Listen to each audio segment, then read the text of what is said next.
फूल छू लीजिए तुरंत आपका धप्पा लग जाए। तो हम अपने शिव चर्चा अर्थात शिव चर्चा है क्या,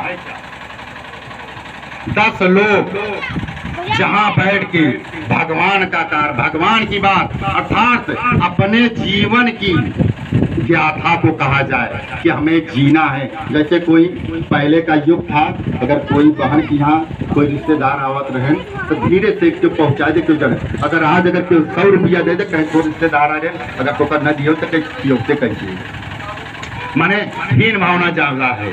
तो वैसे हम लोग ये वादा करके आए, जब लड़का छोटा कहता है पिपरू अभी तो न हमारे दांत हैं न खा सकते हैं तो चलेंगे कैसे आपका भक्ति करें। चलो ठीक है बेटा, तो दांत आ जाता है, जब चलता है कहते बाल सतावत कीड़ा सक्त परे ब्राह्मणी को लग्न भज गोविंदम भज गोविंदम भज गोविंदम मोड़मते प्राप्त सरणे ते मरणे नहीं नहीं राक्षक किं करणे वैश गते कह काम विकार शुष्के नीरे कहता सार नष्टे द्रव्ये कह परिवार जाते तत्व कह संसार। जब लड़का बाल्यावस्था कहता है अभी तुम्हें चले खा के चले बेटा अभी खेला खा।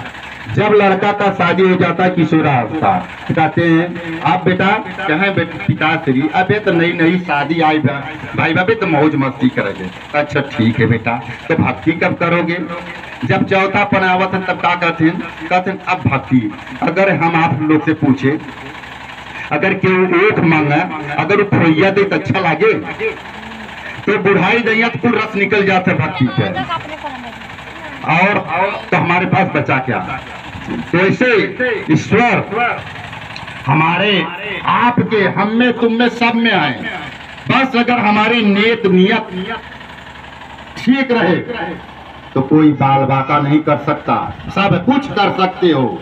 जब राजा परमहंस का साड़ी धोती ऊपर उड़ता था आज भी है, और पहले का उड़न खटोला आज का हवाई जहाज। पहला हीरो लोग पिक्चर देखते हैं कहते हैं अरे बहुत अच्छा पिक्चर बा, लेकिन पहला हीरो हमारी माँ है जो हमें पैदा करके आज इतना बड़ा की है। अगर माँ नहीं होती तो आज हम आप लोगों के बीच में नहीं होते, न आप सबका मुझे दर्शन करने का मौका होता। और ये भाग्य और सौभाग्य की बात होती है कि सबको ऐसा जीवन कि किसी का दर्शन मिले। आज डॉक्टर दिनेश कुमार जो सरोज हैं उनके जरिए से आज हम लोग यहाँ पहुँचे हैं। मैं हमेशा वंदना ईश्वर से करूँगा कि ईश्वर उन्हें उस कामयाबी पे पहुँचाएं कि जहाँ से नाम हो और कोई कहे कि हाँ मैं जब से यहाँ आए बेचारों एक न एक परेशान तो सभी रहते हैं लेकिन इनकी दुर्दशा तो अजीब है। हाँ तो वैसे भगवान पहले भगवान मुझे किसी को समझना मेरी माँ को। अगर मैं अपनी माँ को समझ गया अपने बाप को समझ गया तो परलोकी पिता परमेश्वर को समझ गया। अगर इनको दुख दिया तो कहते नहीं कुर्ते गंगा सागर नमनम वर परिपालन मथवा दानम ज्ञान विहीनम सर्वनतेनम मुक्ति न बते जन्म सतेनम। चाहे अनेक प्रकार के दान दक्षिणा कर दे, चाहे गंगा सागर में नहाए, चाहे अनेक प्रकार का व्रत उपासना करे, चाहे 10 ब्राह्मण 100 ब्राह्मण को खिलाएं, चाहे पूरे गांव को खिलाएं, फिर भी मुक्ति नहीं मिलेगी। गांव देश में पाप होता तो गंगा सागर में नहाते हैं, अगर गंगा सागर में पाप हो जाए तब कहां धोएंगे। है कोई स्थान कोई बता दे कि अगर गांव देश में तो बद के पाप होता है, फिर गंगा सागर में तो बद के पाप होता है। इतनी आग खतरनाक है जहां पहुंचे रब वहां पहुंचे कर। और गंगा सागर में स्नान करने जाएंगे तो वही आंख हमारी इतनी दूषित है कि दूषित जगह पहुंचेगी तो हमारा मन साफ कहाँ हुआ। सबसे बड़ा बात है प्रायश्चित, अपने गलती को स्वीकार करना। अगर मैंने अपनी गलती को स्वीकार कर लिया तो तीर्थस्थान नहा लिया। मत जाइए तीर्थस्थान, मत पूजा पाठ करिए, 10 लोग को अपने माँ बाप को चरण स्पर्श करिए। ईश्वर का यही काम है। और कहते हैं जिएंगे जगत में मगन मन जिएंगे, घिसेंगे प्रभु काम में तन घिसेंगे।